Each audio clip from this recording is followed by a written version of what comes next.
Magandang araw po sa inyong lahat mga ka-DM. Medyo pagpasensya nyo na nga lang po pala yung boses natin ngayon. Medyo malat pa rin tayo. Yun lamang po. Simulan na po natin ang kwento.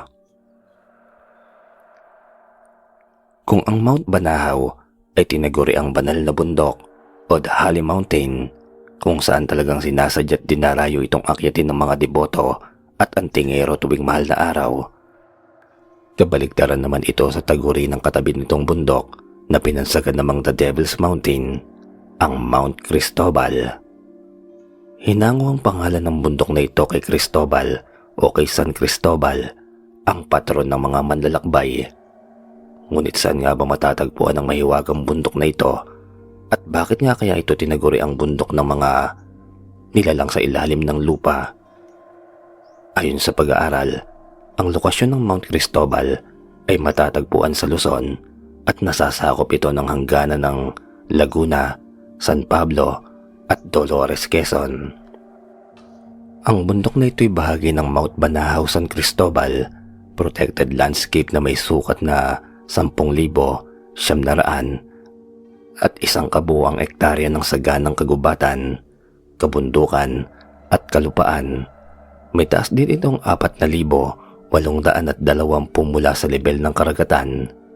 Sinasabi ng ilang mga nakaakyat dito na sadyang pinamumugaran daw umano ang bundok na ito ng mga masasamang elemento at masasamang enerhiya, kung kaya't kailangang may sapat na tibay ng loob ang sinumang taong mangangahas na akyatin ito. Marami na rin di umano ang buhay na kinuha ng nasabing bundok sa nagdaang mga taon at pawang maiiwaga ang kanilang naging pagkawala. Magandang araw, Sir Joseph. Ako po si Roberto, tubong Dolores, Quezon. Ngunit maaari namang tawagin na lamang ako sa alias na Caberto ng iyong mga taga-subaybay. Nakakahiya man aminin sa inyo na sa gulang kong 52 ay wala pa rin akong matatawag na sariling pamilya. Tama kayo, isa na akong matandang binata, pero hindi naman sa pagbubuhat ng sariling bangko. Hindi ako pangit, may tsura naman akong lalaki. At sa katunayan ay naging habulin pa nga ako ng mga kababaihan noong aking kabataan sa aming probinsya. Tinagurian pa nga akong kilabot na mga kababaihan noon dahil napakarami kong pinaiyak na kadalagahan sa aming lugar. Malikot kasi ako sa babae at madaling magsawa, lalo pat kung sila ay aking nanatikman. Wala rin akong sinisinot basta na lamang kung may gusto sa akin ng babae. Sa malaon at madali ay nakukuha ko sila't iniiwan ng luhaan. Sabi nga ng aking mga tropa, kahit nga daw yata poste, basta suotan ng palde baka patusin ko pa. Bagay na malakas kong tinatawanan noon at sinasabing naiinggit lamang sila sa akin dahil sa taglay kong karisma sa mga kababaihan. Pero alam nyo ba nang kahiligan ko pala sa babae ang muntik nang magatid sa akin sa kamatayan nang minsang akitin namin ng aking tiyo Pedring ang tinaguri ang banal na bundok sa aming probinsya. Isa rin iyan sa malaking dahilan kung kaya't natakot na akong mag-asawa dahil ang baka makuha kong maging kabiyak ay tulad din ng mga babaeng naghatid ng hilakbot sa akin noon. Mga babaeng nag-iwan ng matinding trauma sa aking buong pagkatao para mas naisin ko na lamang na maging isang matandang binata habang buhay. Taong 1977 nang kulitin ko ang antingero kong tiyuhin na isama ko sa pamamalata niya sa bundok Banahaw. Pamamanata yata yung tawag nila doon, basta yun na po yun.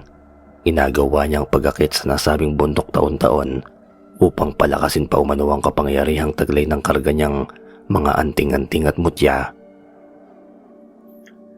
Kilalang kilala din ng tiyuhin ko sa aming lugar noon bilang isang magaling na albularyo, magtatapal at magtatawas. Ewan ko lang, pero noong panahon na yon ay hindi pa talaga ako naniniwala sa ganoong kakayahan at kapangyarihan. Kapangyarihan umano ng mga albularyong kwakwak sa aming lugar, kahit nga sabihing isa si Tiyo Pedring sa kanila. Dahil nga rin nasa paanan ng bundok Banahaw ang aming lugar, ay sagana kami sa mga ganoong karunungan at kaalaman. Maraming albularyo, magtatawas, antingero, At kahit pa nga mangkukulam at mambabarang ay naninirahan din sa aming bayan.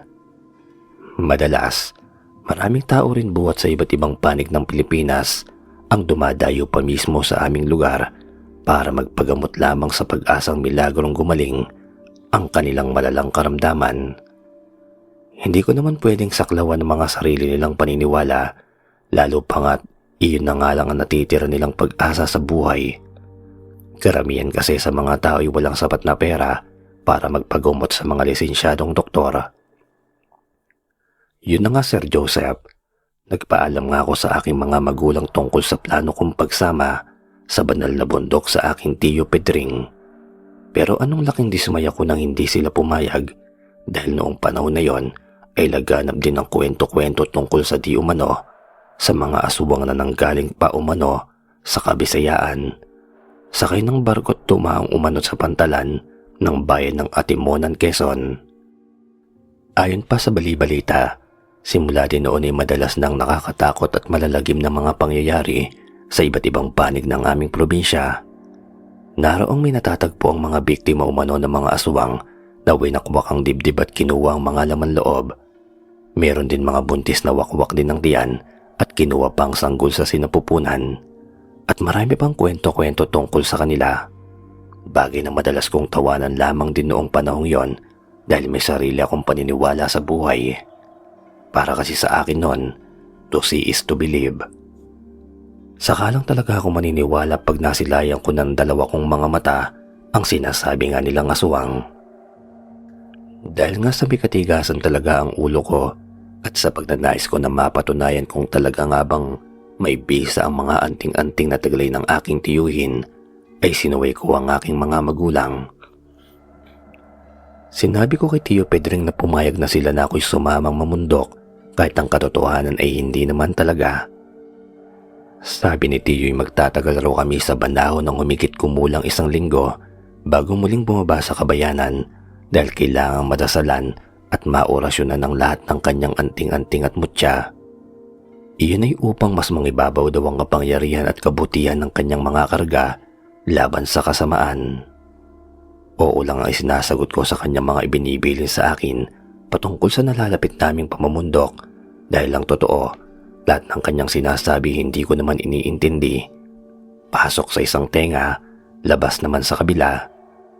Sinabi rin niya na ang mamundok ay hindi gawang biro at pwede kaming mapahamak lalo pa kung sumabay ang masamang panahon. Marami rin daw hiwag at kababalaghan ang maaari kong maranasan habang tinatahak namin ng magubat na daan. Ako pa, kayang-kaya ko yan. Mayabang ko pang sagot sa kanya na nakaiskad pang kabilang gilid ng labi. Tanging taltak na lamang ang naisagot niya sa aking kahambugan. Dumating nga ang araw ng pag-akit namin sa bundok, Sir Joseph, at nagkataon pa namang Biyernes 13. May paniniwala ang iba na mas malas ang petsang 13, lalo pat tumapat ng araw ng Biyernes. Sinasabi nilang mas lamang daw ang kapangyarihan ng dilim kaysa liwanag, lalo pat Semana Santa at patay pa ang Panginoon. Pweh, ako'y surang-sura na sa mga paniniwalang yan na hindi namang totoo. Baktol ko sa aking tiyuhin habang sinisimulan na naming tahakin ang paanan ng bundok Banahaw. Madaling araw pa lamang noon at hindi pa sumisikat ang araw sa silangan. Madilim pa ang kapaligiran at tanging kayakas na sinindihan sa dulo o yung dahon ng tuyong niyog ang tangi naming tanglaw. Labis din niyang pinagtatawanan ng daladala kong bagbak na naglalaman ng ilang bagay na aking kailangan sa pagpapapogi. Malimutan ko na ang lahat, wag lang ang aking mga abubot. Sinabi rin ni Tiyo Pedring na magiging pabigat lamang daw iyon sa aming paglalakbay. Bakit daw hindi ko na lamang siya gayahin dahil tanging matalim na itak lamang ang nakataklis sa bewang ng kanyang daladala. Sa umpis ay nagagawa ko pang umiti at mang-asar sa aking tiyo dahil hindi masyadong mahirap ang aming dinaraanan. Pero kalaunan ay parang gusto ko ng pagsisihan kung bakit ko pa naisipang sumama sa kanya. Matatarik na kasi ang daan at masyadong magubat. Puro kugunan ng nakaharang sa aming dinaraanan na siyang humihiwa sa aking makinis na balat. Nakakatakot din ang iba't ibang huni ng hayop na aking naririnig Dagdag pang walang katapusang pagkagat ng lamok sa aking mala-Adonis na balat. Ito pa naman ay alagang-alaga ko talaga sa lotion na ginagamit ko. Isa ito sa pogi points ko sa mga kababaihan. Sa isang banday humangan naman ako kay Tio Pedring sa angking kaalaman pala niya sa paglalakbay sa kagubatan dahil para itong isang Boy Scout. Laging handa, marami itong diskarting alam na totoong aking ikinamamangha sa kanya. Mantakin ninyong halos kabisado pala niyang iba't ibang klase ng halaman at mga hayop na aming nadaraanan. Matalas din ang mga mata niya at pang-amoy sa paligid. Palagi rin itong alerto sa mga mumunting kulos-kos sa naririnig namin sa kapaligiran. Tanghali na noon at umuungol na ang aking sikmura sa matinding gutom. Para nang ang kinakain ng malit kong bitukang mas malaki. Labis rin ako nag-aalala kung paano at saan kaya kami kukuha ng makakain sa gitna ng kagubatang gayong wala namang kaming baon kahit na isang tinapay man lang. Hindi ka naman mamamatay kagad sa gutom, Berto, pero madali kang mamamatay sa pag-iisip kung paano ka makakakain. Tatawa-tawa nitong bulyaw sa akin habang nag-uumpisa na itong magparingas ng apoy gamit ang dalawang pinagkiskis niyang tuyot na patpat ng kawayan. Nasa tabing ilog kami noon at pinapawi ko na lamang sa pag-inom ng maraming tubig ang matinding uhaw at gutom na aking nararamdaman.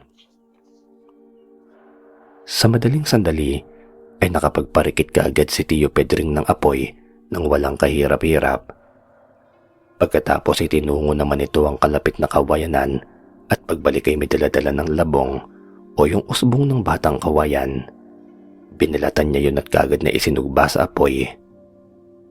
Habang iniintay naming maluto ang mga yon, ay gumagawa naman ito ng sibat gamit rin ng maliit na puno ng kawayan. Gagamitin daw niya yon sa panguhuli ng isda. Nang matapos nga siya ay agad na nitong tinungo ang malalim na parte ng ilog at sumisid. Muling napahanga na naman ako sa galing pala nito sa paglalangoy. Pag-ahon nga niya sa ibabaw ng tubig ay may isda nang nakatuhog sa dulo ng kanyang ginawang sibat. Napasibol pa nga ako ng malakas sa pagkakitang nagpapapasag na biyaya. Pero ang totoo'y napasipol ako dahil sa napapahanga talaga ako sa mga diskarte ni Tio Pedring sa loob ng kagubatan. Naisip ko tuloy na hindi ko pa pala masyadong kilala ang buong pagkatao at kakayahan ng aking Tio Pedring. Bagaman ay nakampante rin ang loob ko na hindi naman pala ako dapat mag-alala. Dahil hindi naman pala ako magugutom basta kasama ko siya. Habang kumakain kami, nakatawag ng pansin ko ang isang ibon na nakadapo sa puno na may hindi kalayuan. Sa katunayan ay kanina ko pa yun nakikita simula ng pasukoy namin ng bundok. Wari bang minamatyagang kami nito buwat sa pagkakadapo sa puno. Tahimik lamang na nakadapo sa sanga na para bang palagi nakatingin sa aming direksyon. Sinabi ko yun sa aking tiyuhin at nabanag ko sa mata niyang biglang pag-aalala. Hindi yan pangkaraniwang ibon pamangkin, kaya't huwag na huwag ka magpapalinlang. Makahulugan niyang wika sa akin. Napangunot ang noo ko sa kanyang tinuran at labis akong naguluhan.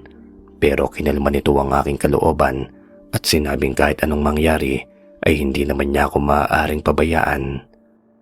Obligasyon daw niyang ako'y bantayan at kung hindi malalagot siya sa aking mga magulang. Ano ka ba, Tiyo? Bakit naman ako matatakot isa lang naman niyang uwak? Tatawa-tawa ko namang tugon sa kanya. Aber, tignan natin ang yabang mo pag nalaman mo kung anong klaseng nilalang yan. Baka mamaya umukulot na agad yung pagkalalaki mo at mag-akit na agad ba bumaba sa bundok sa sobrang takot. Huwag mong sabihin hindi kita binalaan. Seryoso nitong wika sa akin. Ako? Uurong? Tiyo naman, minamalit mo yata ako. Hindi yun mangyayari. Bag-as yata ang gwapo mong pamangkin at isa pa wala sa angkan natin ng duwag. Gawin ko yung inihaw At ipinakita ko pa sa kanya ang malalaki at namumukol kong muscle sa braso sa pagyayabang. Iiling-iling na lamang itong muli sa aking kahambuhan. Halos masabid rin ako sa labong na aking kinakain habang patuloy na tumatawa dahil sa hindi maalis-alis sa isipan ko ang sinabi niya na duwag raw ako. Natatawa rin ako sa mukha nitong parang biglaang tinakasan ng kulay pagkakita nito sa tinuturo kong ibong itim dahil mukha lang naman yung pangkaraniwang ibon kung pagmamasdan mo ito. Biniro ko pa siya na kung totoo ang kanyang sinasabi ay pagkakataon na niyang ipamalas naman sa akin ang kapangyarihang taglay kuno ng kanyang mga anting-anting at mutya.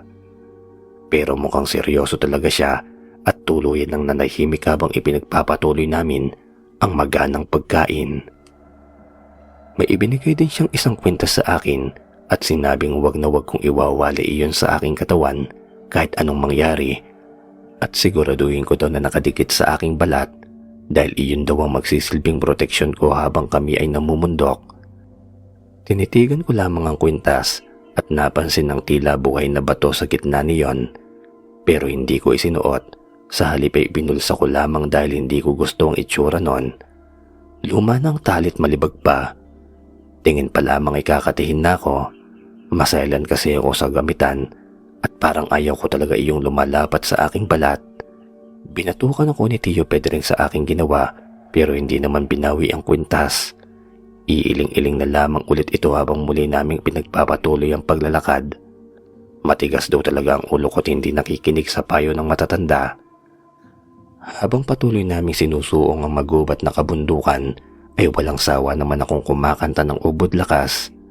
Ngunit si Tio Pedring ay nanatiling walang imik at mas lalong naging mapagmasid sa paligid. Isang beses din niya akong sinaway sa paulit-ulit na pagkanta ng malakas pero tila bingi-bingihan lamang ako at patuloy sa pag-iingay. Katuwiran ko inaaliw ko lamang naman ang aking sarili para hindi ko maramdaman ang matinding pagod. Napabuntong hininga na lamang itong muli sa aking kakulitan hanggang sa sumapit ang gabit mas naging mapanglaw ang kapaligiran. Gumawa si Tio Pedring ng apoy para pantaboy daw sa mababangis na hayop sa gubat habang kami ay natutulog. Doon rin kami nagluto ng aming kinain sa hapunan, inihaw na labuyo. Ito yung klase ng mga manok na ligaw at pag-alagala lamang sa gubat. Mas maliliit lang may tuturing ang ganitong uri kung ikukumpara sa native nating manok. Malamig rin ang simoy ng panggabing hangin na tumatago sa aking kalamnan. Paano'y malalapad na dahon lamang ang tanging naging latag namin sa lupa.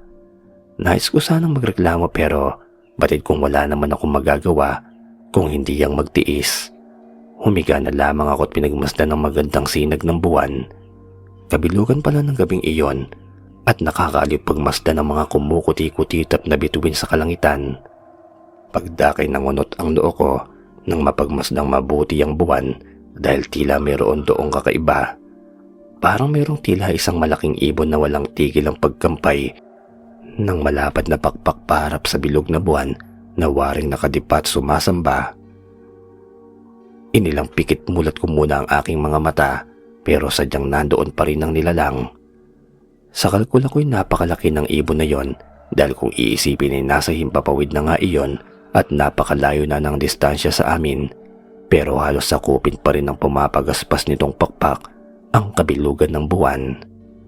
Itinuro ko yun kay Tio Pedring ngunit sinabi niyang huwag ko na lamang pansinin pa ang bagay na yon at matulog na lamang dahil bukas ay mas kailangan daw namin ng iba yung lakas ng katawan sa pagsuong sa mga kaibuturan pa ng kabundukan. Pabali-balikwas ako ng higa, hindi ako mapakali. Nahihirapan talaga akong matulog ng gabing iyon. Siguro'y naninibago ako sa kapaligiran. Naririnig ko rin ang mapanglaw na huni ng mga panggabing ibon, lalo na yung ibong kuwago. Parang nagbabadya yun ng matinding kilabot at panganib sa susunod pang mga araw. Dagdag pang naririnig kong walang tigil na pagaspas ng malalaking bagwis na kung anong klase ng malaking ibon yon. Lumilikha iyon ng parang tunog na pumupunit ng tela kasabay ang malakas na bugso ng hangin. Pakiwari ko'y paikot-ikot lamang iyon kung saan kami naroroon. Sinilip ko si Tio Pedring sa aking tabi pero tulog na ito't malakas pang humihilik. Marahil dahil sa sobrang pagod sa maghapon naming paglalakbay. Ipinikit ko na lamang din ang mariin ng aking mga mata at pilit na binabaliwala ang mga kakaibang ingay sa paligid. Hanggang sa tuluyan na akong makatulog. Dakong madaling araw na siguro nang gisingin ako ng mabibining haplos ng hangin at maharot na hagik-gik ng babae. Tinatawag nito ang aking pangalan sa napakalambing na boses at ito'y paulit-ulit. Parang nanggagaling ang boses sa likod ng makapal na kagubatan. Dahan-dahan ang ginawa kong pagbangon mula sa aking kinahihigaan at nakitang tulog na tulog pa rin si Tio Pedring sa aking tabi. Wala na ring dingas ang apoy na pananggalang namin sa lamig ng gabi, ngunit napakaliwanag naman ng buwan kaya malinaw na naaaninag ko ang kapaligiran. Mahaba at sunod-sunod na sutsot ang sunod kong narinig. Naggagaling iyon sa likod ng isang malaking puno sa loob ng kakahuyan. Dahan-dahan akong lumapit doon at pilit na inaaninag ang nagmamay-ari ng boses. Isang ang babae ang nagtataglay ng napakagandang muka. May kakaiba itong karisma na mahirap ipaliwanag at agad ako nabighani sa kanyang kagandahan. Mahaba ang itim na buhok nito na lagpas pa hanggang baywang. May balingkinitang pangangatawan na natatakpan ng suot nitong manipis lamang na balahibo na kung anong uri man ng ibon o hayop yon. Kung isa sa larawan ay parang galing sa kung anong tribo sa kabundukan ng nasabing babae. Nakangiti iyon ng ubod ng tamis at mapang-akit pa. Noon lamang ako nakakita ng ganoong kagandang dilag sa aking tanang buhay. Kung kaya't agad akong bumangon sa aking kaibuturan ng matinding pagnanasa, nabakas pa nga iyon sa aking harapan. "Kalma, Berto. Kalma. Darating tayo dyan." Nanginginig ang aking katawan sa labis na pagnanasa sa napakagandang babae na ngayon ko lamang din naman nakita. Tumakbo ang babae patungo sa loob ng kagubatan habang maharot na humahagik-gik matapos mag-iwan sa akin ng makahulugang tingin na parabang nagpapahabol. Akma ko na sana siyang susundan sa loob ng kagubatan nang sunod-sunod na gisingin ng diwa ko ng masasakit na sapak. "Hoy Roberto, naglalakad ka na naman ng tulog. Jaski ka talagang bata ka." Malakas na wika ni Tio Pedring sa akin na may kasamang yugyog. "Ouch, Tio talaga. Panira ka naman. Nasaan na yung magandang babae?" Tanong ko agad sa kanya. "Anong babaeng pinagsasabi mo dyan, Berto? Manyakis ka talagang bata ka. Pati ba naman sa panaginip ay babae pa rin ang laman ng utak mo?" Singhal nito sa akin. Kakamot-kamot ako sa ulo habang kabuntot na nitong muli pabalik sa aming higaan. Walang tigil ito sa pagsisermon at pagpapangaral sa akin ni hindi pa nga man lamang sumisilip ang araw. Napaisip din ako ng malalim. Totoo ba yun o isa lamang panaginip? Sayang, kung totoo sana'y ayaw ko munang magising. Bulong ko sa aking sarili na hindi ko naman nilakasan dahil sa takot na marinig pa ni Tio Pedring ang aking sasabihin at makatikim lamang ako muli ng umatikabong sermon. Hindi na rin natulog si Tio Pedring matapos ang pangyayaring iyon at matyaga lang niya akong binabantayan hanggang sa pumutok nga ang araw. Nawirdohan tuloy ako sa kanya, tila may iniisip din itong pagkakalalim-lalim habang palaging nakamasid sa akin. Pati nga sa pag-ihi ko at pagbabawas ay nais pa rin ako nitong buntutan. Bagay na naghatid sa akin ng bahagyang pagkainis dahil para na akong ginawa nitong musmos na palaging kailangang bantayan. Gayunpaman ay nagpatuloy pa rin ang pag-akyat namin sa Banahaw.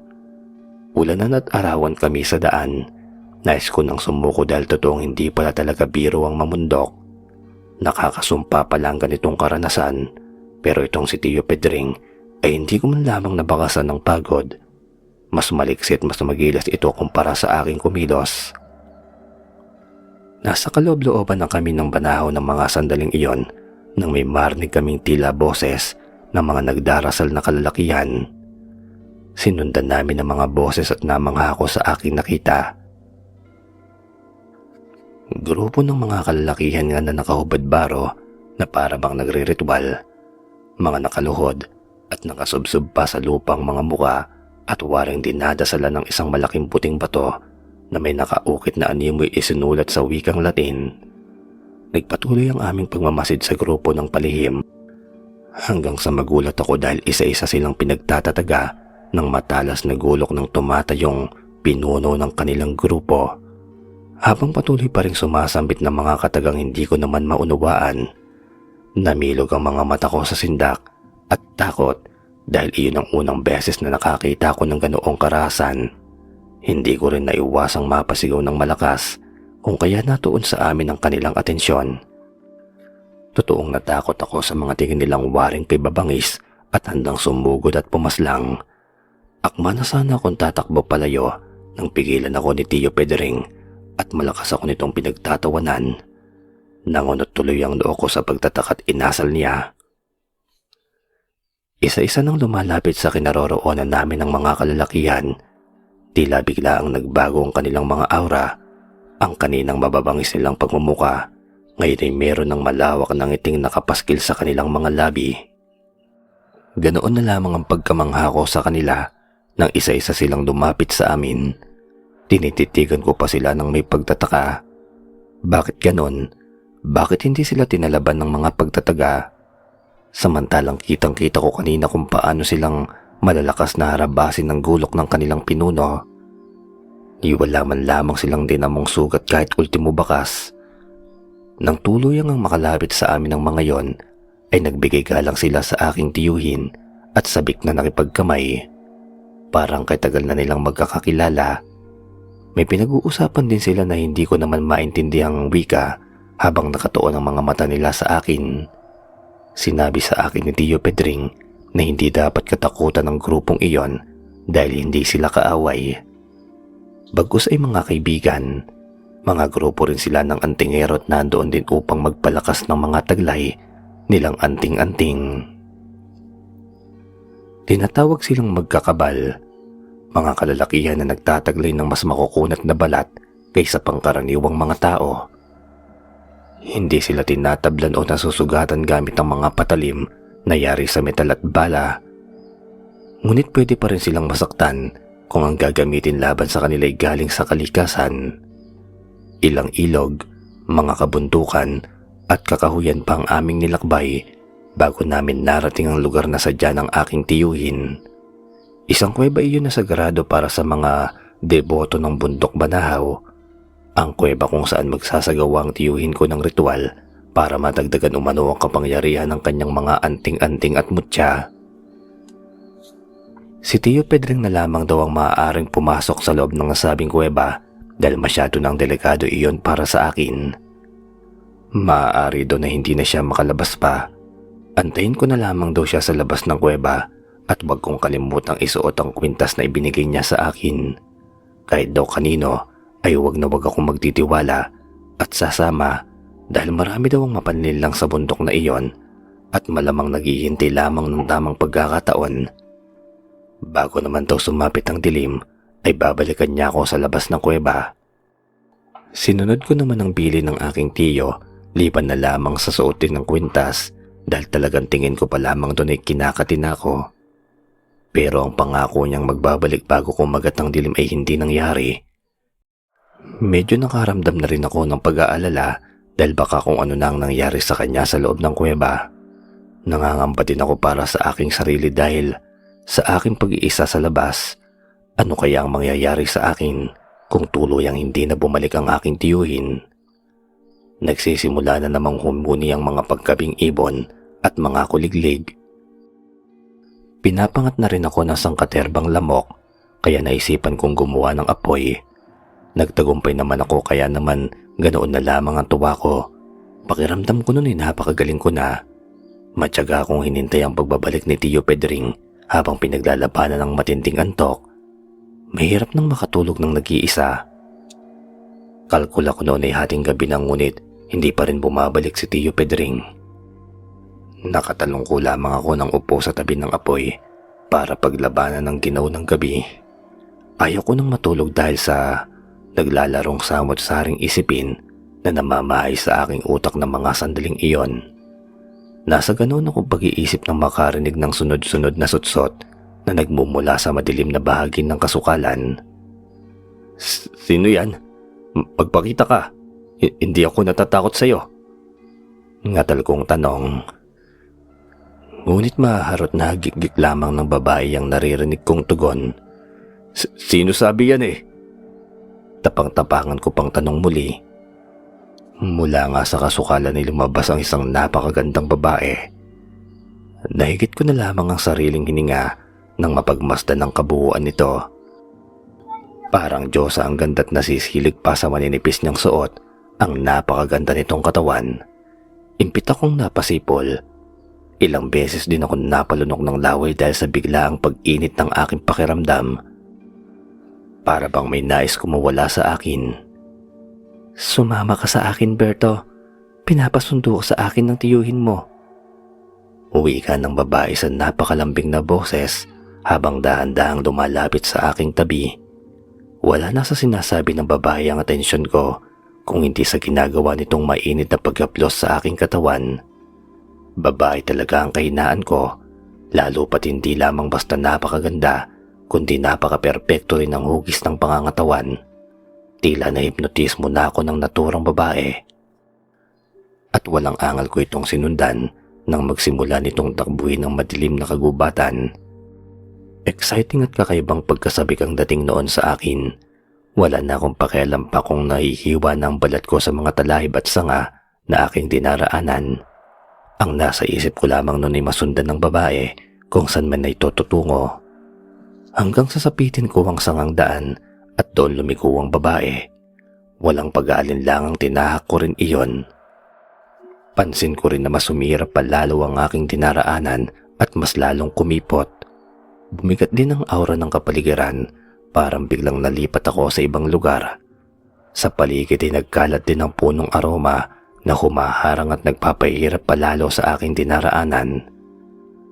Masyadong matinik ang mga sanga niyon pero hindi ko pa rin ininda ang sugat na nililikha nun sa aking katawan. Nakapokus pa rin ang tingin ko sa babaeng patuloy na nagpapahabol. Mas lalo lamang talaga ako nang gigil na maabutan siya. Nagsimula na rin sumama ang panahon at nag-umpisang bumagsak ang ulan. Sa umpis ay tikatik lamang hanggang sa naging palakas ng palakas ang bugso. Napuno din ng makakapal na hamog ang kapaligiran na lalong nagpahirap sa aking paglalakad pero hindi man lamang ako dapuan ng lamig. Sa halip ay mas lalo pa ako nag-iinit dahil sa mas lalong nababakas pa ang katawan ng babae dahil sa basa nitong kasuotan. Tumigil ang babae sa pagtakbo sa bukana ng isang yungib. Sa unang tingin ay hindi ngayon nakakalaing yungib dahil natatakpan ng malalagong mga bangin at dahon ng ligaw na mga halaman. Hinawakan ng babae ang aking mga kamay at inakay papasok doon. Madilim sa loob at mapangyang halimuyak ng hangin. Siguro dahil iyon sa mga paniking naninirahan doon. Dinig na dinig ko ang kanilang mga huni at pagkakaingay. Marahil dahil nabulabog sila ng aming pagdating. Napakadilim ng loob at wala akong makitang kahit na ano. Napatiyanod na lamang ako kung saan dalhin ng babae. Nakakabilib na sa kadiliman ng loob ng yungib ay nagagawa pa rin ng binibini na makita ang aming tinaraanan. Wari bang napakahabang naturang yungib dahil kaninang-kanina pa kami naglalakad pero hindi pa rin kami nakakalabas sa hangganan. May naririnig din akong mga kakaibang ingay. Parang boses ng pinagsamang mga tao at huni ng mga ibon pero nakakapangilabot dahil parang nanggagaling iyon sa malalaking nilalang sa pinakapusod ng lagusan. Putok na ang araw ng sapitin namin ang hangganan ng mahabang yungib. Bumungad sa mga mata ko ang kakaibang kapaligiran. Parang dinala ko sa kakaibang mundo. Malalaki at nagtatayugan ng mga punong kahoy. Matataas din ang mga bulubundukin. Malamig at nanonood sa buto ang sariwa at malakas na hangin. Puno rin ng makakapal na hamog ang buong kapaligiran na nagmistulang para na kaming naglalakad sa ulap. Ngunit ang nakatawag sa aking pansin ay ang mga bahay sa itaas ng mga puno. Hindi pangkaraniwang bahay iyong may tuturing dahil parang malalaking bugad iyon na nagbitin sa mga malalaking sanga ng punong kahoy. Parang nayari nga ang mga iyon sa mga kugon at iba't ibang klase ng dahon at halaman. Tanging isang malaking butas lamang meron ng mistulang bahay na pugad na siyang nagsisilbing labasan ng kung sino mang nakatira doon. Wala ring mga bintana at hagdanan.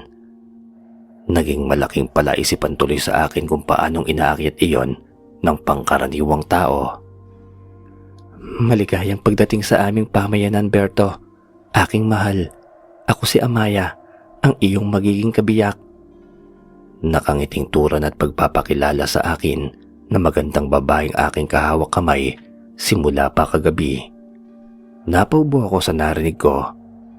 Ako daw ang magiging kabiyak ng babaeng ito, samantalang kagabi lang naman kami nagkakilala. Tingnan mo nga naman pag sinuswerte, hindi ko na pala kailangan manligaw sa magandang babaeng ito dahil siya na mismo nagpipresentang magiging asawa ko.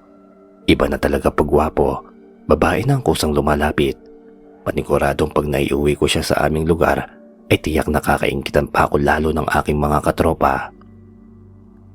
Matamis ng ngiti ang itinugon ko kay Amaya, palatandaan na nagugustuhan ko ang kanyang sinabi. Sino siya, Amaya? Bakit mo siya dinala rito? Galit na tanong ng isa ring napakagandang babae na lumabas mula sa isang pugad sa itaas ng puno. Makahulog ang ngiti ang sumilay sa labi ni Amaya. Si Berto, ina, ang aking magiging kabiyak. Ina pala ni Amaya ang napakagandang babaeng iyon. Gayong kung titingnan ay parang hindi naman sila nagkakalayo ng edad. Dahil sa sinabi ni Amaya lumabas na rin sa butas ng mga kalapit pugad ang napakarami pang mga naggagandahang mga kababaihan. Gusto kong sumipol sa tuwa, pinigilan ko lamang ang aking sarili. Grabe naman ang swerte ko dahil napadpad yata ako sa tribo ng mga naggagandahang dilag. Bumaba sila isa-isa mula sa itaas at kagyat akong pinaikutan. Namangha pa ako sa galing nila sa paglalambitin sa mga baging. Iyon pala ang nagsisilbi nilang daan para akyatin ang kani-kanilang tahanan. Nasagot na agad ang kaninang tanong sa aking isipan. Nasa langit na ba ako? At bumabaha naman naggagandahang babae? Tahimik kong tanong sa aking sarili pero hindi ko naman maisatinig dahil inaniba na rin ako ng kaunting hiya. Siyempre kailangan umarte muna ng maging maginoo sa umpisa para epektibo. Inaamoy-amoy ako ng mga kababaihan at sinisinghot-singhot. Weirdo para sa akin yon.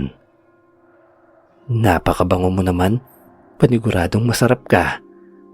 Natatakam na wika ng isang dalaga at nagawa nitong agad na dilaan ang aking pisngi.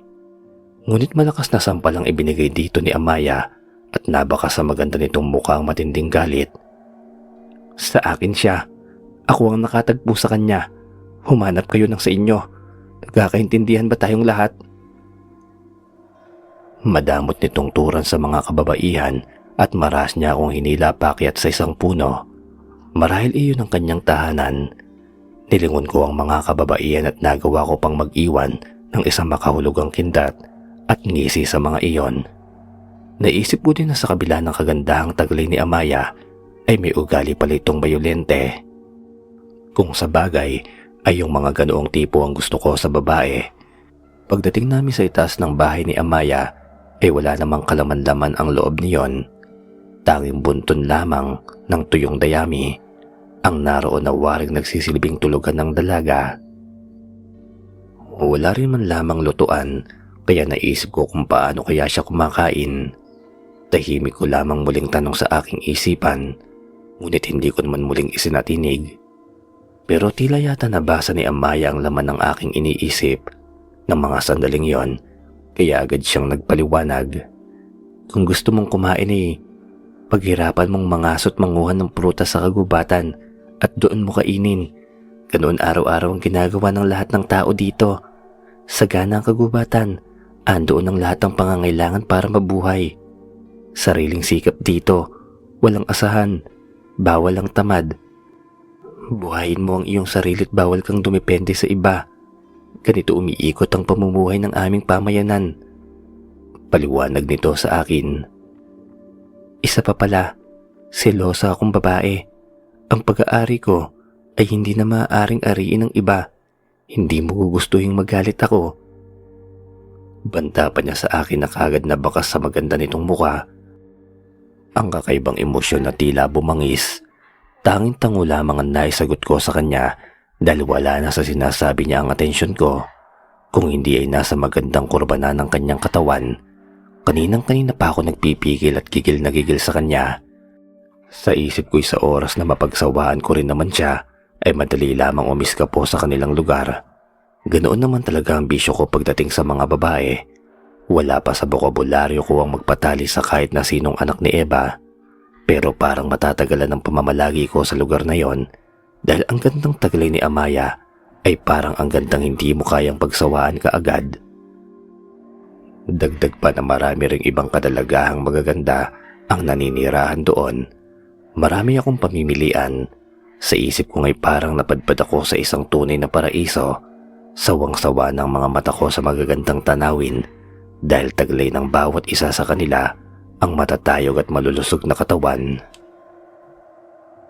Bawat sandali na tinatabihan ko si Amaya ay tunay na ligaya talagang nadarama. Parang palagi na akong dinadala sa laot ng karagatan kung saan kaming dalawa ay pawang nagkakaintindihan. Lasing na lasing ako sa kanyang alindog at kagandahan. Palagi namin pinagsasawa ang aming mga sarili sa pagsasalo. Ni walang pinipiling oras, mapaumaga man o gabi. Panandalian ko rin nalimutan kung nasaan lugar nga ba ako. Pati nga ang pagkakawali ko kay Tio Pedring ay nawala na rin sa aking isipan. Palaging si Amaya ang laman ng aking utak at ang pinagsasaluhan namin. Bumababa lamang ako sa puno sa tuwing nakakaramdam ng pagkalam ng sikmura. Gumagala ako sa malapit na kagubatan para maghanap ng sarili kong makakain. Pagkatapos ay muling babalik at maglulunoy muli kay Amaya. Ayos din dito sa lugar nila. Walang obligasyon at responsibilidad. Sarili lang ang dapat isipin at buhayin. Hindi katulad sa kabayan ng aking pinagmulan. Laging problema pang araw-araw ang ikinabubuhay. Pero kalaunan ay minapapansin na akong kakaiba sa pamayanan ni na Amaya. Bakit parang pawang kababaihan lamang ang nakatira doon? Niwala akong kahit isang makitang lalaki. At si Amaya palagi na lamang tulog sa umaga at masigla naman tuwing sumasapit ang gabi. Madalas din ako nagigising sa kalagitnaan ng gabi na wala ito sa aking tabi. Dagdag pang kakaibang huni at pagaspas ng mga hindi pangkaraniwang ibon na tila paikot-ikot lamang sa buong pamayanan. Malalakas ang mga nililikang pagaspas at susundan pa ng nakakatakot na paghuni ng hindi ko mawari kung anong klase ng panggabing ibon. Bumangon tuloy ang kuryosidad ko sa nangyayari tuwing gabi sa pamayanang iyon. Isang gabi pagkatapos naming magniig ni Amaya ay pinaglabanan ko ang pagod, antok at panghihina. Nakita kong umalis si Amaya sa aming tirahan. Sinundan ko siya kung saan patutungo at nakita ko rin na kasama niyang lahat ng kanilang katribo at nagkatipon-tipon sila sa gitna ng kakahuyan. Mabuti na lamang at bilog na bilog muli ang buwan ng gabing iyon, kaya malaya akong nakikita ang kapaligiran at ang kanilang ginagawa. Gayon na lamang ang pagluwa ng aking mga mata sa aking natuklasan. Sinasayawan ng mga hubot-hubad na magagandang dalaga o kababaihan sa saliw ng tunog ng tambol ang isang nakadipa at napakalaking patay na pinatuyong ibon na may kakaibang itsura. Hindi ko mawari kung anong uri iyon ng ibon nung nabubuhay pa dahil noon lamang ako nakakita ng ganoong kalaking ibon. Mukha iyong mabangis na halimaw na may patilos na mukhang katulad ng paniki at mayroong mga matatalim na matitilos na kuko. Mabuti na lamang at patay na yon dahil kung buhay pa'y siguradong mapanganib iyong nilalang. Pero kahit patay na ang nilalang na yon ay nagdulot pa rin iyon ng sindak sa akin. At akma na sana kung aalis ng patalilis sa lugar nang sa pagkatras ko ay nakatapak ako ng tuyong sanga dahilan para matigil ang ginagawa nilang ritual at mapatingin silang lahat sa akin. Nagkanya-kanyang takbuhan pa uwi sa kani-kanilang tahanan ang mga hubad na kababaihan at naiwang mag-isa si Amaya na may puot at pagkatitig sa akin. Bakit kailangan ko pa daw mamboso? Siya daw ba'y hindi pa sapat sa akin? Ginulo ko rin daw ang kanilang ritual sa itinuturing nilang Panginoon. Kung ganon, ang malaking ibong palang yon na mukhang halimaw ang kanilang sinasamba. Ang weirdo naman. Humingi na lamang ako ng paumanhin kay Amaya at sinabing hindi na yon mauulit pa. Bumalik na muli ang maamo nitong mukha at nag-akit na lamang pauwi. Gayunpaman ay nakintal sa isip ko ang mga hubad na imahe ng mga kababaihan. Kailan ko kaya sila makikitang muling ganon? Grabe ang gaganda ng kanilang katawan. Mas naaalala ko pa ngayon kaysa sa itsura ng malaking ibon na mukhang nakakatakot na halimaw. Dumuan pa ang mga ilang araw, pero ang nararamdaman ko kay Amaya ay unti-unti nang lumalamig. Isa na lamang ang ibig sabihin nun, nagsasawa na ako sa kanya at gusto ko naman ng iba.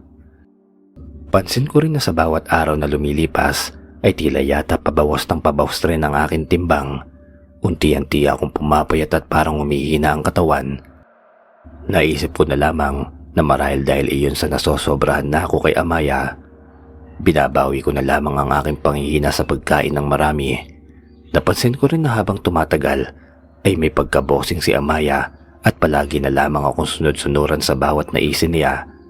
Masyado rin itong silos at ayaw na ayaw ako nitong tumingin sa ibang babae, lalo na kay Atasha. Si Atasha ay ang babaeng nakatira lamang kalapit ng aming tinitirahan.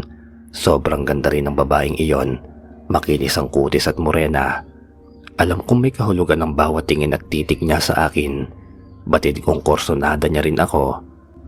Palagi rin siyang sumisilid sa aking imahinasyon dahil isa si Atasha sa nabusuan ko ng hindi sinasadya. Nang gabing nasubo ko silang nagsasagawa ng ritual sa gitna ng kakahuyan. Kaya isang araw habang natutulog si Amaya sa aming tirahan ay maingat akong tumalilis at mabilis na inakyat ang kalapit na pugad na tinitira ni Atasha. Huwaring alam naman ng dalaga ang aking pagdating dahil sinalubong niya ako ng mainit na yakap at halik. Tumagal din ng maraming araw ang tagong relasyon namin ni Atasha, pero ika nga, walang lihim na hindi nabubunyag. Nag-aagaw noon ang liwanag at dilim nang mahuli kami ni Amaya. Grabing suklam ang rumihistro sa kanyang pagmumuka at nagawa nitong agad sugurin si Atasha. Sa mabilis na sandali ay nagawa rin itong sakalin ang babaeng si Atasha. Nagpampuno silang dalawa. Kakaibang bilis at pagkilos at lakas ni Amaya kaysa kay Atasha. Kahit ako'y tumalansik nang sa kabilang sulok ng tangkain kong siyang awatin. Nagpapasag na tila ba isang manok at naghihingalo si Atasha pagkatapos ng away nila. Patay na ito ng tuluyang inihulog ni Amaya sa lupa mula sa itaas ng pugad. Bali-bali ang mga butot na katarak ang mga mata.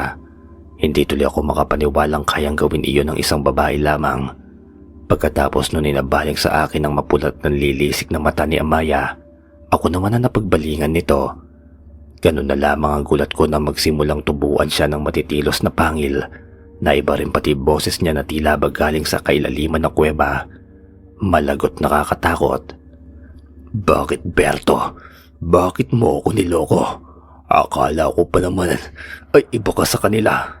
Isa ka rin palang salawahan. Pot nitong wika. Kung ganon, matitikman mo ang ganti ng isang aswang na nasaktan. Pinilit mo akong ipakita sa iyo ang totoo kong katauhan. Pagkawika niyon, ay bigla ang tinubuan ito na napakalapad na pakpak sa likuran. Itim na itim iyon na kamukha ng pakpak ng isang paniki. Nagbago rin ang mukha nito. Unti-unting humaba at naging isang mukhang ibong halimaw na kamukhang kamukha ng nakita kong dinarasalan ng mga ito noon. May mahaba't malatubong dila, mayroon ding matatalas na kuko ang handang mandagit. Punong-puno rin ng itim na mga balahibo ang katawan at lumilikha ng nakakapangilabot na huni. Sa mabilis na sandali, ay nagmukha itong napakalaki at nakakatakot na paniki. Kung ganon, ang mga ingay at pagaspas na naririnig ko tuwing gabi sa labas ng pugad ay sa mga ganitong nilalang pala nagmumula. Sindak na sindak talaga ako sa aking nasaksihan. Hindi ko akalain na sa kabila ng maganda at maamong mukha ni Amaya ay nagtatago pala ang malahalimaw nitong katauhan. Nagsumiksik ako sa isang sulok ng pugad. Nanginginig ako sa labis na takot na noon ko lamang nararamdaman sa tanang buhay ko. Totoo pala ang mga aswang. Ngayon ay naniniwala na ako na totoo silang nabubuhay dahil nakita na ng dalawa kong mga mata ang nakakakilabot nilang kaanyuan. Sa kabila ng pagmamakaawa ko sa aswang, ay mabilis pa rin ako nitong nadagit at walang hirap na inilipad pa'y taas. Nagwawalakot sigaw ng sigaw habang buhat-buhat niya sa papawirin. Dinala ko ng halimaw sa mismong bukana ng bunganga ng bundok. Mainit sa balat ang sumisingaw na init at nakakasulasok ang amoy ng asupre. Lumipad siya pabulusok at ipinasok ako sa loob ng isang kuweba, ngunit umalingasaw pa rin ang baho ng hangin doon. Magkasamang amoy ng asupre at amoy ng nabubulok na laman. Ibinagsak ako ng aswang sa bunto ng mamasamasang dayami. Ganoon na lamang ang sindak ko nang mapagtantong tambakan pala yun ng nabibiktima nito. Napakalansa dahil tigmak na ito. Maraming kalansay ng tao at hayop na nakasalansan doon. Halatang ibang bangkay ng tao na naroon ay mga bagong biktima pa lamang. Ang iba'y putol-putol ang bahagi ng mga katawan. Meron namang bangkay ng itsurang tuyot na tuyot at parang sinaid lamang hanggang sa mawala ito ng hininga. Bakas pa sa mukha nito ang matinding lagim na naranasan. Makabaliktad sikmura talaga ang tanawin at totoong nakakasuka ang halimuyak ng hangin. Parang kahit isang segundo'y ayaw kong manatili doon. Napaiyak na lamang ako ng malakas sa kasalukuyang lagim na aking sinasapit. Hiyaw ako ng hiyaw sa paghihingi ng saklolo, kahit patid kong imposibleng may makarinig sa aking paghingi ng tulong.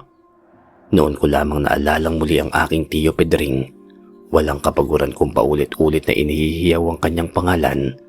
Magkasama ng tumutulo ang uhog, pawis at tuha ko dahil sa sobrang sindak at takot na nararamdaman. Kulang na lamang ay maihina ako sa salawal. Pero mas lalo pa akong ginapangan ng hilakbot nang unti-unting nagsipagdatingan at nagkanya-kanyang dapuan sa bawat panig ng loob ng mabahong kuweba ang iba pang mga alimaw na kauri ni Amaya. Hindi pala ito nag-iisa, napakarami nila. Malinaw na nakikita ko ang lahat dahil sa nag-aapoy na baga na nagmumula sa kailaliman ng bundok at natitipon sa animoy maliit na kawan ng lupa na puno ng kumukulo at naglalagablab na lawa. Kilala ko ang mga kababaihang iyon, silang mga magagandang babae na nakatira din sa pamayanan ni na Amaya sa loob ng kakahuyan. Kung ganon, ang tribo palang aking pinamaligian sa loob ng maraming araw ay kuta pala ng mga aswang. Matagal na palang nasa panganib ang aking buhay.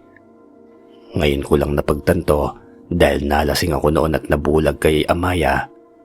Ang inaakala kong paraiso ng magagandang babae ay bugad pala ng mga aswang. Paglapag ng mga aswang sa lupa ay kaagad na nagbalik sa pagiging tao ang kanilang kaanyuan. Ngayon ay naiintindihan ko na ang lahat kung bakit ganoon ang ugali ni Amaya.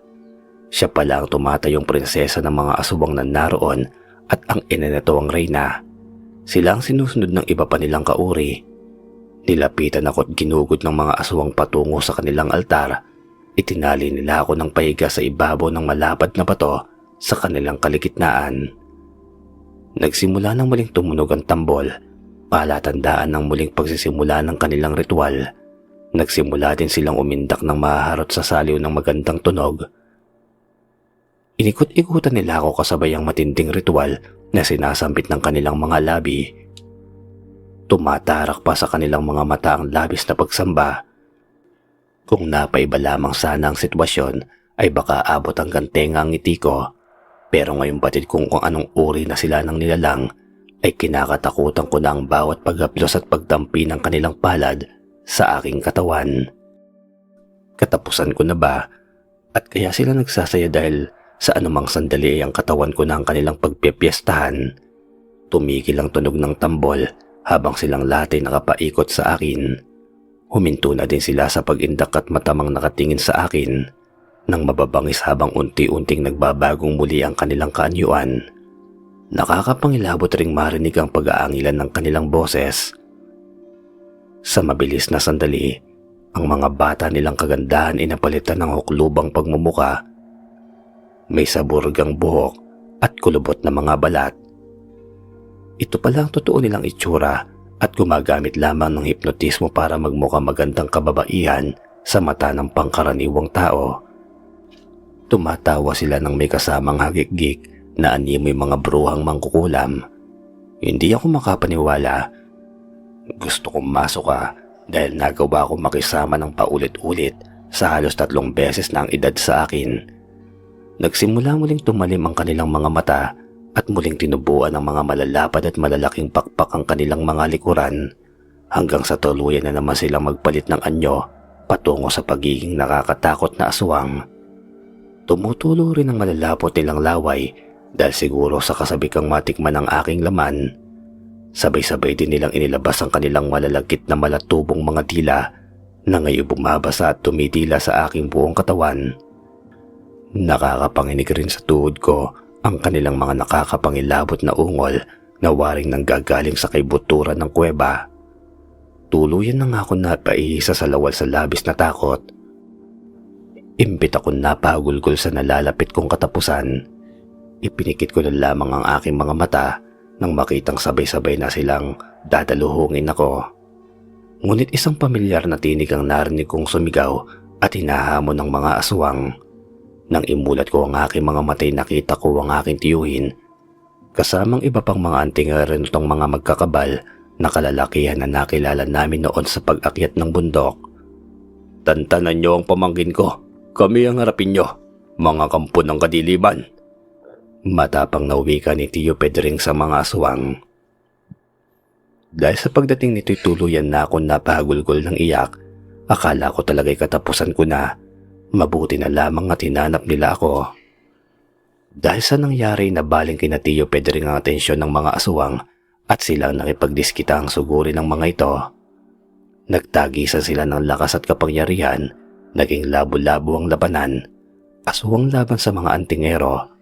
Nakakuha ng pagkakataon si Tio Pedring na pakawalan ako sa pagkakatali pero nanatili lamang ako sa isang sulok at nagtatago habang pinanonood ang kanilang labanan dahil wala naman akong sapat na kakayahan para lumaban. Ngunit sa huli nagawa pa ring magapi ng mga aswang ang mga kaibigan ni Tio Pedring dahil kulang ang lakas at bilang nila kumpara sa dami ng mga aswang. Nakita rin namin kung paano sila lamunin at pagpiestahan ng mga iyon. Wala kaming nagawa ni Tio Pedring kung hindi ang tumakas at tumakbo na lamang ng matulin patungo sa kabilang lagusan ng kuweba. Habol kami tinutugis ng mga hayop na yon hanggang sa marating namin ang hangganan ng lagusan na ang bukana pala'y napakataas na talon. Wala nang ibang pwedeng daanan kundi doon lamang. Napatras kami ng bagya sa pangambang baka kami ay mahulog, ngunit nasukol na kami doon ng mga aswang habang dahan-dahan silang lumalapit. Agad na dinasalan ni Tio Pedring ang nakakwintas niyang anting-anting at lumikha iyon ng kakaibang liwanag ng panandali ang nakapagpasilaw sa kanila. Sinamantala iyon ni Lolo Pedring at gumuhit ito ng malaking bilog sa lupa gamit ang nagliliwanag nitong anting-anting. Hinila niya ako sa gitna ng bilog habang ang liwanag ay dumadaloy sa guhit na paikot na nilikha niya sa lupa. Nakakapagtakang hindi kami malapitan ng mga aswang sa loob ng bilog na guhit. Hindi sila makapasok. Wari bang napapaso sila sa liwanag niyon. Napangiti si Tio Pedring dahil hindi na nila kami magagawang saktan. "Hindi kami makakapasok pero hindi rin kayo makakalabas." Nakangising banta ng mga aswang na nakakapangilabot at malalim na boses. Muli kami pinaikutan ng mga yon at naghintay ng tamang pagkakataon para sumalakay. Matyaga silang nakaabang sa amin sa labas ng guhit na bilog. Pagod na kami ni Tio Pedring at ubos na rin ang lakas namin sa pagtakbo't pakikipaglaban. Sinamantala na lang din namin ang pagkakataon na yon para makapagpahinga habang muling nag-iisip kung paano tatakasan ng mga yon. Ipinaliwanag din ni Tio Pedring sa akin na ang mga halimaw na yun ay ang mga aswang na kung tawagin ay mandurugo, kalahating diwata at kalahating tao. Itinuturing silang isa sa pinakamalakas at mapanganib na uri ng aswang. Talaga rin daw na nasa liblib ng kagubatan at kabundukan sila, naglulunggat na ninirahan. Tinatawag din daw silang aswang na mga kinari, kalahating ibon at kalahating tao. Nagbabalat kayo sila bilang mga magagandang babae para makakuha ng mga mabibiktima.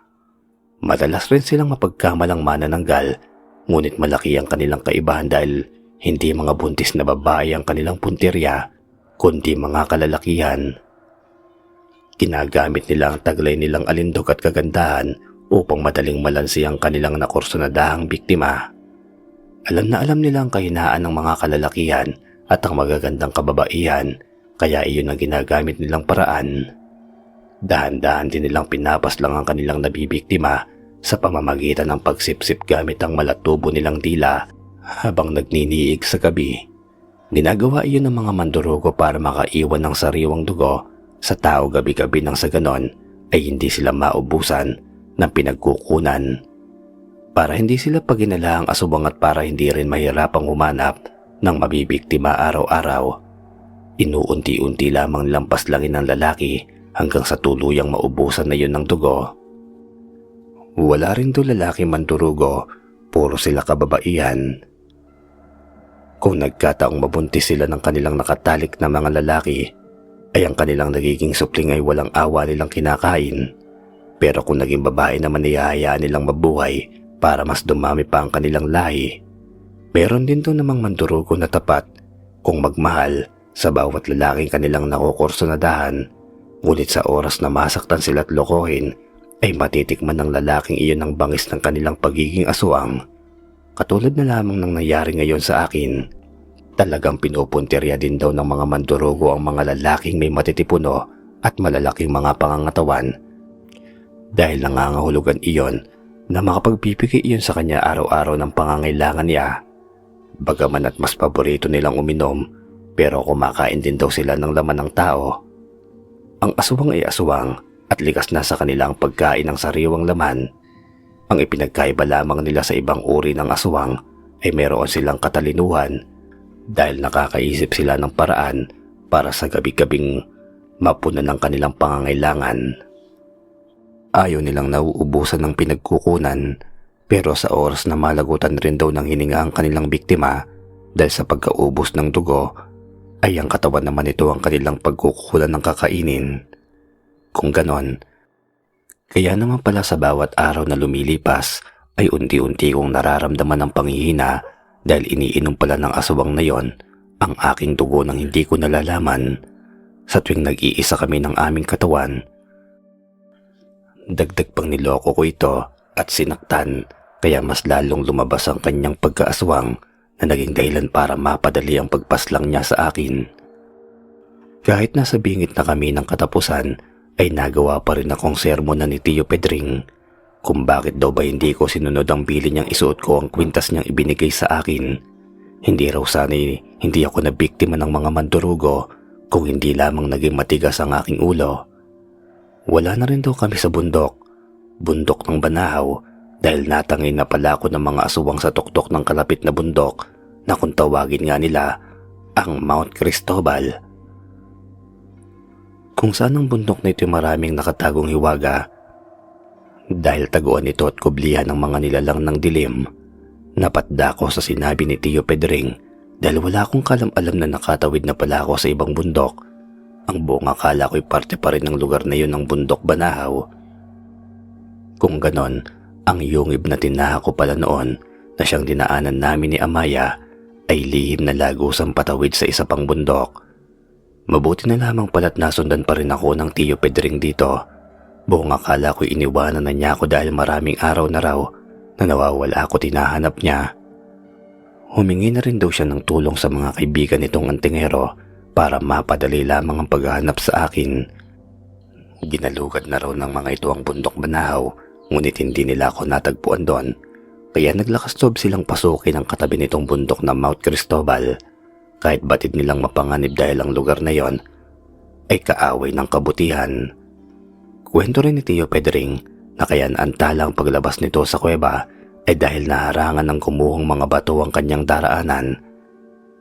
Kung kaya't wala ng ibang paraan para muling makalabas kung hindi ang tahakin ng kabilang lagusan ng kuweba. Ganoon na lamang daw ang pag-aalala ni Tio Pedring nang hindi niya ako naabutan sa labas ng kuweba. Natitiyak daw nito na baka ako'y natangay ng mga mandurugong aswang. Ang nagbabalat kayong itim na ibon na palagi nakasubaybay sa amin noon. Hindi nga lang daw alam ni Tio Pedring kung saan nagkukuta ang mga yon sa loob ng Banahaw. Mabuti na lamang daw at humingi siya ng tulong sa mga kaibigan nitong magkakabal na silang kasakasama nito sa paghahanap sa akin at nagbigay ng kuro-kuro na baka ako ay dinala ng mga aswang sa Mount Cristobal. Mabuti na lamang daw at tiyempo ang kanilang pagdating, kung hindi baka napabilang na ako sa pinagpepiestahan ng mga yon. Napayabos ako ng maigpit kay Tio Pedring dahil tama siya. Nangingilawot akong isipin na magiging pagkain lamang ako ng mga pangit na nilalang. Napatuloy pa rin na nag-aabang sa amin sa labas ng naglalagablab na bilog na guhit. Hindi sila napapagod maghintay ng tamang pagkakataon kung kailan kami maaaring salakayin. Tinapik-tapik ako ni Tio Pedring sa balikat at pilit na pinalalakas ang loob. Kailangan ko raw maging matapang kung gusto ko pang mabuhay at makabalik sa piling ng aking mga magulang. Sisingot-singot ako nang sabihin ko sa kanya na sa oras na makalabas kami doon ng buhay ay magbabago na talaga ako at hindi na magiging babaero at pasaway. Magandang ngiti lamang ang itinugon sa akin ni Tio Pedring at sinabing mabubuhay para ako ng matagal. Huwag daw akong panghinaan ng loob dahil kahit kailanman ay hindi nagtatagumpay ang kasamaan laban sa kabutihan. Pumutok na muli ang araw. Iyon na sanang hinihintay naming pagkakataon ni Tio Pedring para takasan ng mga halimaw. Ngunit laking pagkadismaya namin na hindi pala sila kagaya ng ibang aswang. Hindi sila takot sa sikat ng araw. Nagbago lang ang kanilang anyo patungo muli sa mga naggagandahang babae, ngunit andoon pa rin ang kanilang kabangisan, bilis at lakas. Mataman pa rin silang nag-aabang sa amin kung kailan mawawala ang pananggalang na liwanag na nanggagaling sa anting-anting ni Tio Pedring. Lumipas ang maghapon at muling sumapit ang gabi, ngunit sila'y naroon pa rin. Parang nawawalan na ako ng pag-asang mabubuhay pa kami. Sa labas ng kuweba'y tanaw na tanaw ko ang tila kulay pula na liwanag ng buwan.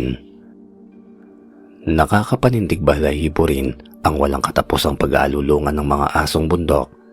Pansin ko rin na unti-unti nang nababawasan ang lagablab ng liwanag ng anting-anting kasabay ng unti-unti na pagkabawas rin ng lakas ng aking tiyuhin. Matinding uhaw at gutom nang nararanasan naming magtiyuhin. Humihina na ang aming resistensya, ngunit ang mga aswang ay nag-aabang pa rin at nadadagdagan pa yata ng bilang. Sinabi ni Tio Pedring na kinakailangan na daw naming lumaban sa mga aswang habang may natitira pa kaming lakas. Mabuti na raw na mamatay na lumalaban kaysa naghihintay ng walang kasiguraduhan. Ayaw daw niyang parehas kaming katayin ng mga halimaw. Wala rin daw mangyayari kung patuloy lang kaming maghihintay kung kailan susuko ang mga aswang dahil mukhang walang balak ang mga ito na kami ay lubayan. Ipinaliwanag rin sa akin ni Tio Pedring na kaya andap-andap na ang liwanag ng kanyang anting-anting ay dahil sa sariling lakas din niya ang nakasalalay sa kapangyarihan niyon. Pag mahina ang kanyang katawan ay humihina din ang taglay noong kapangyarihan. Iyon daw ang pangil ng kidlat na ang kapangyarihan ay dagdagan ng lakas, bilis at liksi ng taong nagmamay-ari nito. Dagdag proteksyon din daw iyon sa mga masasamang aksidenteng pwedeng mangyari, mabaril, masaksak at marami pang iba. Bawal na bawal daw iyong gamitin sa kayabangan, kalokohan at kasamaan, kundi pawang sa kabutihan lamang, kundi mawawalan daw ng bisa ang anting-anting. Ngayon ay alam ko na kaya pala kakaibang lakas, bilis at liksi ng aking tiyuhin sa maraming bagay ay dahil iyon sa pangil ng kidlat ng kanyang daladala. Ngunit hindi pa rin daw magiging sapat ang kapangyarihan na hawak niyang anting-anting laban sa dami ng aswang na aming kalaban ngayon. Dahil sa napag-usapan ng tungkol sa kanyang anting-anting ay bigla ko naalala ang kwintas na ibinigay niya sa akin noon.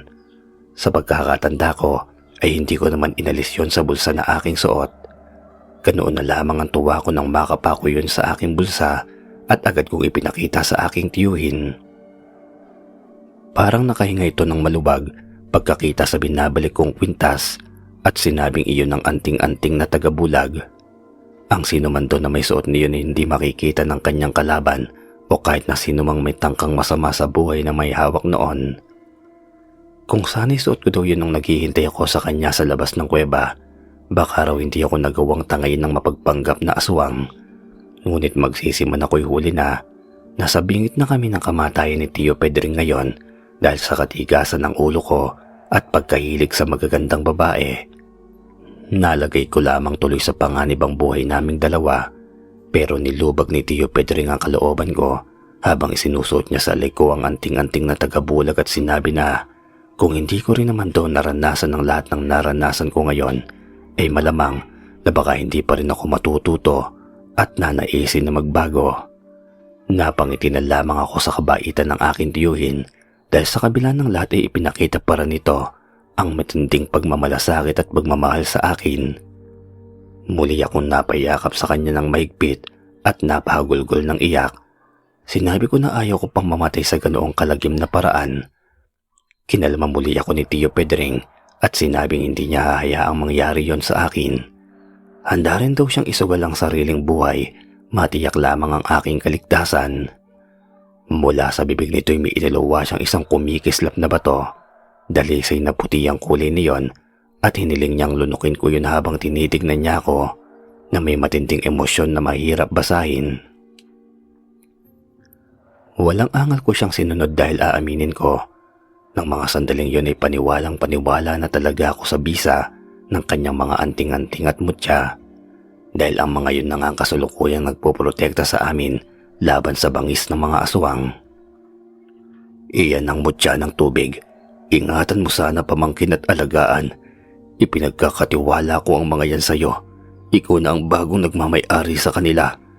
Nararamdaman ko na karapat dapat talaga ang mga yan sa iyo. Niloob siguro ng pagkakataon na maisama kita sa bundok upang mahanap ko ang susunod na karapat dapat nilang maging tagapag-alaga. Dahil matanda na ako at hindi na sapat ang lakas ng aking katawan para hawakan ko pa ang mga kapangyarihan nila. Kailangan nila ng mas bata at mas malakas na pangangatawan na kayang sumalo ng lahat ng kanilang kapangyarihan. Niyakap niya ako ng ubod higpit matapos mawika iyon. Ipinapangako ko sa iyo pamangkin na kahit anong mangyari ay ligtas kang makakauwi sa atin at muli mong makakasama ang pamilya mo. Bata ka pa't marami pang magagandang pangyayari ang mararanasan mo.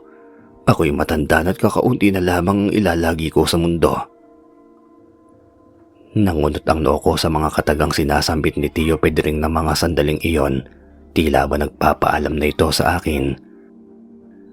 Naging emosyonal ang mga titig ko sa kanya at sunod-sunod ang ginagawa kong pag-iling. Ayoko, Tio. Hindi ko po kaya. Magkasama tayong umakyat ng bundok. Magkasama rin tayong bababa. Humihikbi kong wika sa kanya. Kaya mo yan, Berto, dahil kadugo kita. Sabi mo nga, wala sa pamilya natin ang duwag. Nakikita ko sa iyo ang lakas ng isang bagong tagapangalaga. Ikumusta mo na lamang ako't iyakap sa aking kapatid. Mahal na mahal ko kayo lalo ka na dahil nag-iisa kitang pamangkin at dahil kaparehas na kaparehas kita ng pag-uugali at asal noon. Nakita ko sa iyo ang buo kong pagkatao bago ko rin hawakan ng mga anting-anting na yan. Kaya alam kong ikaw ang pinipili ng aking mga anting-anting at mutya. Nakangiti niyang turan sa akin habang mariing tinatapik-tapik ang aking balikat. Pagkasabi niyon ay inilagay niya rin sa palad ko ang pangil ng kidlat na kanyang tangan-tangan.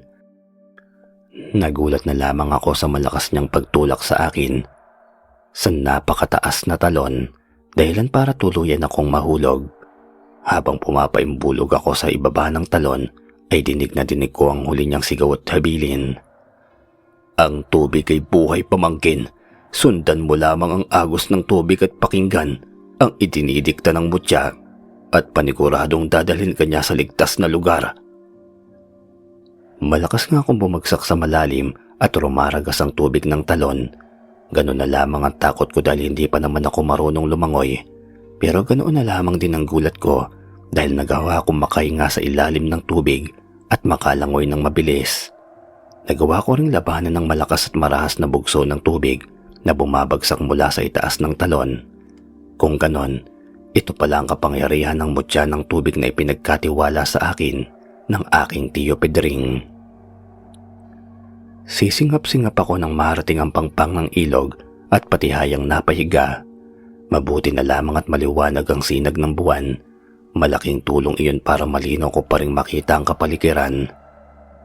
Ngunit kagad bumalong ang masaganang luha sa aking mga mata nang matanawan ko sa himpapawid ang mga lumilipad na mga halimaw papalayo. Dagit-dagit ang aking tiyuhin. Dinig na dinig ko ang malakas niyang pamamaalam sa akin na humahalo sa malakas na simoy ng hangin. "Ligtas ka na, pamangkin. Hindi ka pababayaan ng mutya. Huwag mo akong isipin. Masaya akong ibubuwis ang aking sariling buhay para sa bagong tagapangalaga ng aking mga anting-anting. Magkikita pa rin tayo sa kabilang buhay." Pagkasabi niyon ay kitang-kita ko kung paano nawalan ng buhay ang aking tiyo Pedring sa ere. Halos mangitim ang gawing iyon sa kalangitan sa dami ng mga nag-aagawan sa aking tiyuhin. Sigaw ako ng sigaw sa matinding hilakbot sa malagim na naging katapusan ng buhay ng aking mahal na tiyuhin sa kuko ng mga mandurugong aswang. Bumangon sa puso ko ng mga sandaling iyon ng matinding puot para sa mga halimaw. Ako sana iyon at hindi siya. Isa itong ulirang tiyuhin na nagawang isakripisyo ang sariling buhay, mailigtas lamang ang kanyang mahal na pamangkin. "Paalam, Tiyo Pedring. Salamat sa lahat. Ipinapangako kong hindi masasayang ang isinakripisyo mong buhay. Babalikan ko sila sa tamang panahon at ipaghihiganti ko ang iyong pagkawala. Isinusumpa ko yan." Mga pangakong kataga na ibinulong ko sa hangin para sa aking mahal na tiyuhin habang lakad-takbo kong sinusundan ng agos ng tubig na hindi ko naman alam kung saan ako dadalhin nito. Mahigit 2 araw rin ang ginawa kong paglalakad nang walang tigil sa pagbagtas ng daloy ng tubig paibaba ng bundok. Bagaman taglay ko na ang 2 anting-anting at isang mutya ni Tiyo Pedring ay dinapuan pa rin ako ng matinding kapaguran dahil siguro hindi pa sapat ang aking kaalaman at karanasan para hawakan nga ang mga yon. Nanggagatal na ang buo kong katawan at nanghihina. Mabuti na lamang sa dako paraon ay nakatanaw ako ng maraming kabahayan. Nakahinga ako ng maluwag at taimtim na nagpasalamat sa itaas. Sa wakas ay nakalabas na ako ng Mount Cristobal ng ligtas at buhay. Bagaman may naiwang kalungkutan sa aking puso dahil sa sinapit ni Tiyo Pedring. 2 kaming umakyat ng bundok noon pero mag-isa na lamang akong makakabalik. Tama rin ang huling tagubilin niya sa akin. Sundan ko lamang ang agos ng tubig at iyon ang magdadala sa akin tungo sa kaligtasan. Hindi na nakayanan ng katawan ko ang lahat at tuluyang nagdilim ang aking paningin. Kinabukasan na nang muli kong idilat ang aking mga mata. Salamat dahil tinulungan ako ng mga tao kung saan ako napadpad. Nagulat ako nang malaman na napakalayo ko na pala sa bayang aking pinagmulan. Nasa isang liblib na barangay na raw ako sa paanan ng bundok Cristobal sa probinsya ng Laguna. At nasa kabila ng bundok na yun ang bayan kong pinagmulan, ang Dolores, Quezon. Bumalik ako, Sir Joseph, sa sarili kong bayan, baon ng lahat ng aking natutunan sa pag-akyat sa bundok, kasamang alaala, mga anting-anting at mutya ni Tiyo Pedring. Ginugol ko ang maraming taon ng aking buhay para pag-aralan ng mga kakayahan, natatagong kapangyarihan at tamang paggamit ng mga iyon para mas lalong lumakas. Hindi ko binigo si Tiyo Pedring sa pagtitiwala niyang ibigay ang lahat ng iyon sa akin. Dahil gaya ng aking tiyuhin, ako na ang pumalit sa kanya bilang isa sa mga albularyo sa aming lugar. Sa kasalukuyan ay masaya akong naglilingkod sa mga tao nang walang hinihinging kabayaran. Simpleng pasasalamat lamang ay sapat na. Ang mahalaga ay nakatulong ako sa maraming tao nang bukal sa aking puso at kalooban. Alam kong sa pamamagitan ng aking pagkakawang gawa, kahit paano'y marami akong natutulungan. Pakiramdam ko rin na kahit sa pamamagitan niyon ay nakakabayad ako ng utang na loob kay Tiyo Pedring. Kung saan man siya naroroon ngayon, alam kong masaya siyang nakangiti habang pinapanood ang aking malaking pagbabago. Hindi na rin ako nag-asawa pa, hindi lang dahil sa takot ko na baka makakuha ng asawang aswang, kundi mas gusto kong ituon na lamang ang aking buong buhay sa paglilingkod sa aking mga kababayan. Marahil talagang niloob ng itaas na maranasan ko ang kahindik-hindik na karanasan para malaman ko ang totoong misyon ko sa buhay. At iyon na nga maging isang albularyong katulad ni Tio Pedring na handang ibuwis ang sariling buhay laban sa kasamaan. Nang mapalakas ko ng loobusan ng kapangyarihan ng aking mga anting-anting at mutya, ay muli ko rin inakyat noong mag-isang Mount Cristobal para pagbayari ng mga aswang na mandurugo sa inutang nila sa aking buhay ni Tio Pedring. Pero wala na sila doon, ni baka sa hindi ko na nasumpungan pa. Malamang ay lumipat na naman ang ibang mapagkukubli ang bundok ang mga yon, kung saan malaya na naman silang muling makapambiktima ng walang kaalam-alam na kalalakihan. Pero hindi ko sila titigilan. Hahanapin ko sila at pagbabayarin para matigil na ang kanilang mga kasamaan. Alam kong balang araw ay muli pang magtatagpo ang aming mga landas, pero handang-handa na ako. Alam kong sa pagkakataong ito ay hindi nila ako matatalo. Nararamdaman kong hindi pa ito ang katapusan. Marami pa akong laban na kaharapin, pero wala nang takot na namamahay sa aking puso. Pinatatag ako ng iba't ibang karanasan bilang bagong tagapangalaga. Isa pa, alam kong patuloy akong ginagabayan ni Tio Pedring, lalo pa tuwing inaakit kong mag-isa ang banal na bundok taon-taon upang patuloy pang palakasin ang aking mga karga. Buo ang loob ko na hanggat nasa panig ako ng kabutihan, alam kong kahit kailan ay hindi magwawagi ang gawa ng kasamaan. Wala pa rin makahihigit sa malakas na kapangyarihan ng lumikha kaysa sa mga kampo ng kadiliman. Hanggang dito na lamang po, Sir Joseph. Naway kahit papaano may aral na matutunan ng iyong mga taga-subaybay. Pagpalain kayo ng poong may kapal at dasal ko na masana'y lalo pang dumami ang inyong mga tagahanga sa inyong YouTube channel. Hangad ko ang kapayapaan nating lahat. Mabuhay po kayo at maraming salamat. Lubos na gumagalang, Gaberto ng Dolores, Quezon. Yon. Tapos na nga pala yung napakagandang kwento ni Gaberto ng Dolores, Quezon.